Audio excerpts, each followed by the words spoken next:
bisa dijaga dan Menarik Pak Kade ya. Betul. Jadi lembaga pendidikan harusnya tempatnya lebih baik, tapi ternyata justru di situ bisa jadi korbannya banyak sekali Pak.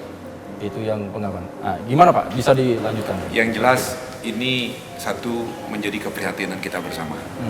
Tapi kita nggak bisa prihatin saja, kita harus melakukan langkah-langkah yang konkret. Langkah-langkahnya adalah langkah-langkah perubahan. Perubahannya itu terutama dari sisi sistem pendidikan dalam konteks implementasinya. Sebenarnya sistem pendidikan kita dan lingkungan pendidikan kita sudah cukup bagus dan sistemnya sudah dirancang sedemikian rupa membentuk pendidikan tidak hanya untuk pembelajaran atau untuk pengetahuan, tapi di situ juga ada pendidikan yang lain, di pendidikan karakter. Tapi pendidikan kita itu tidak hanya mencakup di pendidikan sekolah saja sebagai pendidikan formal. Karena kita harus tahu betul pendidikan yang pertama dan utama seperti yang kita ketahui adalah pendidikan di keluarga. Disitulah pendidikan utama dan yang pertama. Dan ini yang harus diperkuat juga selain pendidikan formal. Selain pendidikan formal, baik sekolah negeri, swasta, termasuk juga sekolah yang lagi tren sekarang pesantren itu, seperti boarding school dan lain-lain. Juga pendidikan masyarakat juga penting sebagai bagian dari pendukung penguatan di lingkungan sosial kita. Jadi semua komponen pendidikan ini harus bersinergi. Kita tidak bisa hanya tergantung pada satu komponen pendidikan, di pendidikan formal saja atau pendidikan keluarga saja.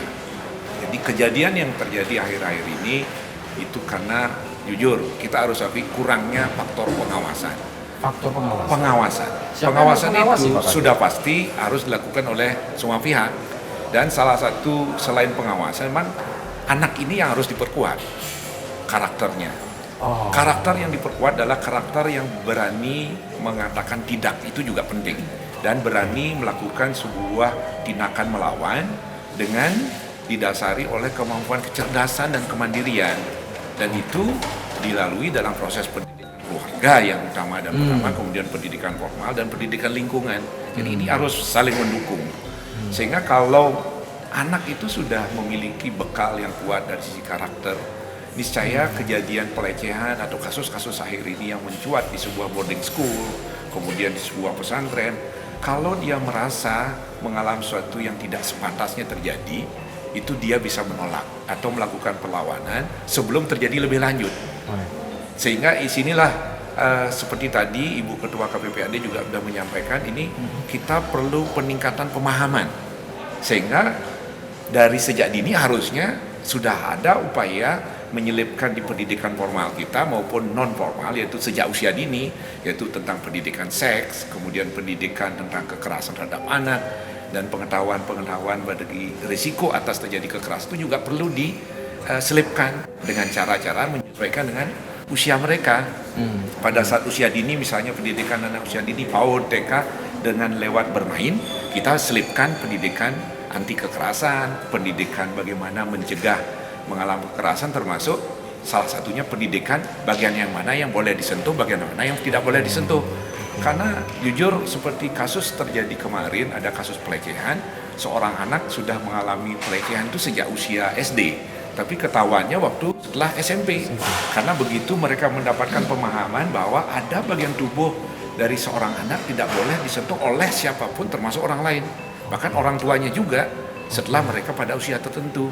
Nah, setelah mendapatkan pengetahuan itu, barulah si anak ini sadar, oh, saya mengalami sebuah proses pelecehan karena bagian ini sudah disentuh oleh pihak lain, meskipun itu keluarga sendiri, yaitu orang tua tirinya. Nah, inilah yang akhirnya menyadarkan mereka melapor, barulah terungkap kasus ini.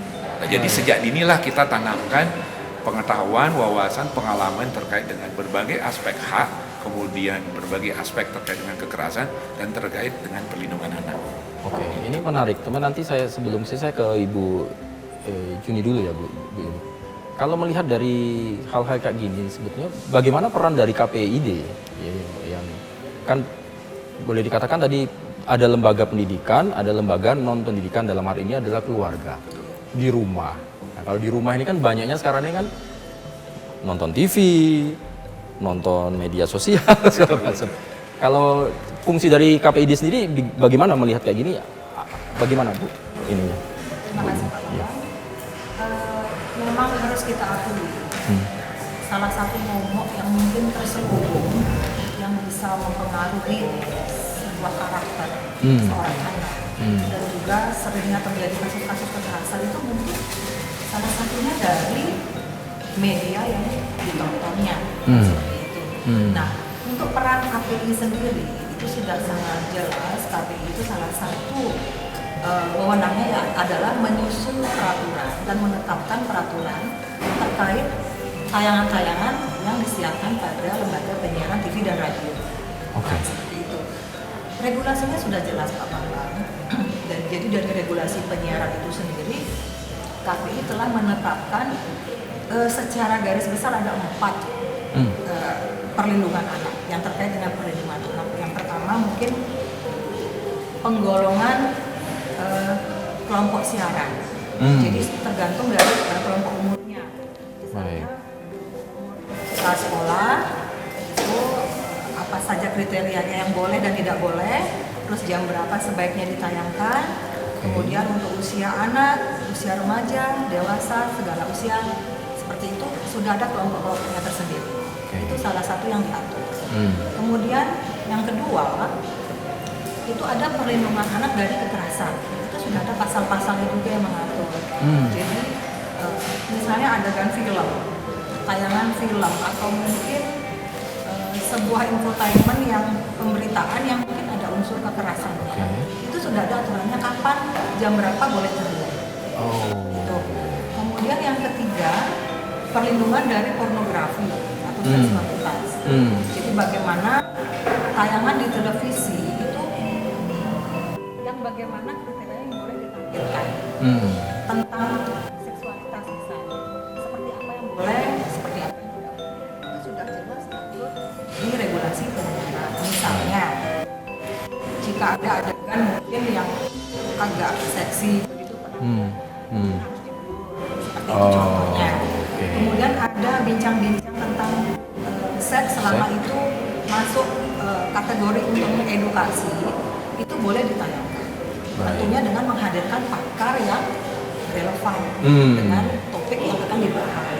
Nah, untuk acara film sendiri atau tayangan yang mungkin menampilkan sedikit ada adegan dewasa, itu sudah ada ketentuannya harus tayang setelah pukul 22 malam. Jadi ada segmen yang boleh tayang untuk kategori dewasa itu setelah jam 10 malam. Kemudian yang keempat, perlindungan anak dari tayangan mistis atau supranatural. Ada juga ketentuannya. Tentunya keempat regulasi tersebut secara garis besar perlindungan anak di media penyiaran itu tentunya mempunyai tujuan. Pertama, yang menghindari anak-anak ini kan Meniru. imitatif, peniru terbaik. Betul. Itu gampang sekali menirukan sesuatu. Misalnya dia menonton adegan kekerasan, bukan tidak mungkin di otaknya sudah terekam bahwa kekerasan ini adalah sesuatu yang mungkin dianggap boleh untuk menjadi solusi atas sebuah peristiwa seperti itu. Jadi itu yang kita hindari, mengapa tayangan kekerasan kita ada pembatasan gitu. Jadi sebetulnya KPI, dalam KPID juga sebetulnya rambu-rambunya sudah ada ya Bu ya, sudah sebetulnya ikut berperan serta juga, tentunya dalam hal ini pengawasan dari para lembaga penyiaran yang menyiarkan konten-konten itu ya. Oke, nanti kita akan lanjut lagi Bu ya, kita akan lebih dalam. Tapi ke Bu Yas tadi sinergitas, saya sih pengen menyimpang sinergitas. Misalnya kayak lembaga pendidikan, ada yang lembaga pendidikan yang di bawah lembaga Kementerian Agama misalnya, ada lembaga yang di bawah Kementerian Sosial misalnya, kalau panti-panti asuhan itu.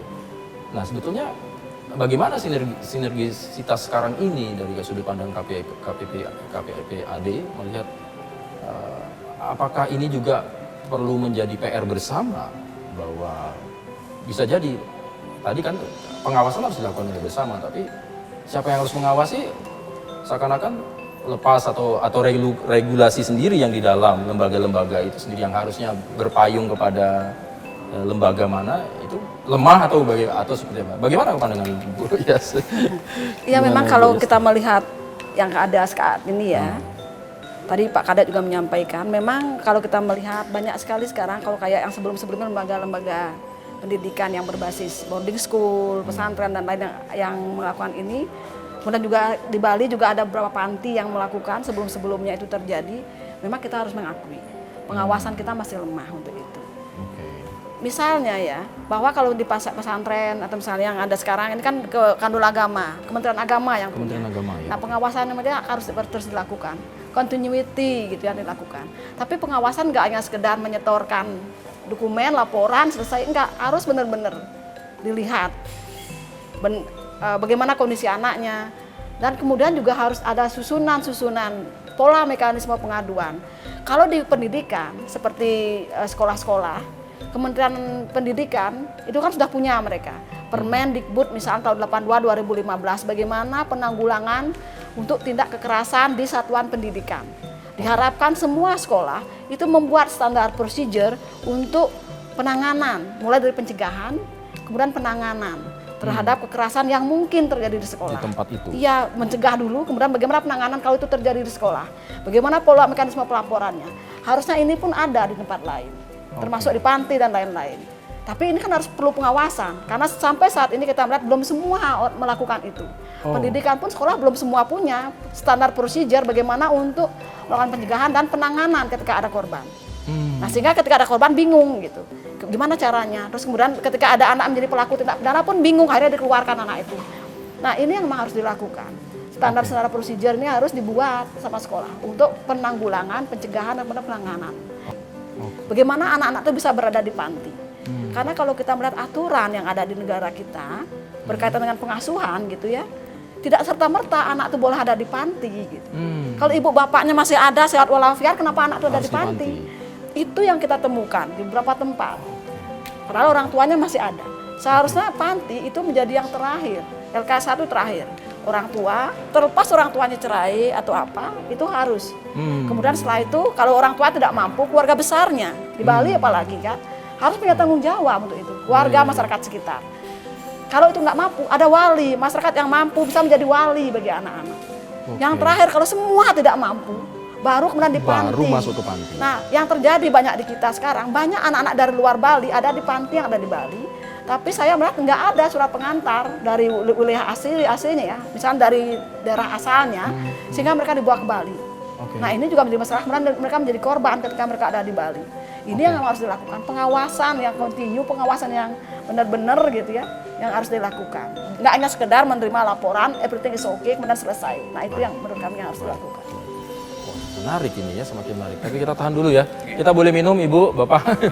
Baik saudara, jangan kemana-mana, kita lanjutkan setelah yang satu ini. Yuk minum dulu.